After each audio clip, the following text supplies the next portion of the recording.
হরে হরে হরে রাম হরে রাম রাম রাম রাম হরে হরে হরে হরে হরে রাম হরে রাম রাম রাম রাম হরে হরে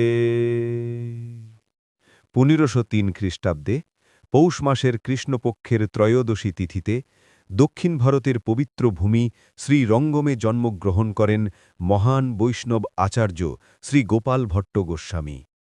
তার পিতা ভেঙ্কট ভট্ট শ্রী সম্প্রদায়ের একনিষ্ঠ ভক্ত এবং মহামান্য আচার্য রামানুজাচার্যের ঐতিহ্যে দীক্ষিত।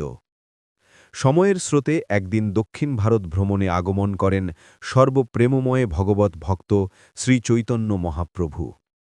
তিনি যখন শ্রী রঙ্গনাথ মন্দিরে প্রবেশ করেন, মুহূর্তেই বদলে যায় পরিবেশ। মন্দিরের প্রতিটি কোণ, প্রতিটি শ্বাস ভক্তির সুধায় ভরে ওঠে। তার সংকীর্তনের ধ্বনি হৃদয় ছুঁয়ে যায় সকলের।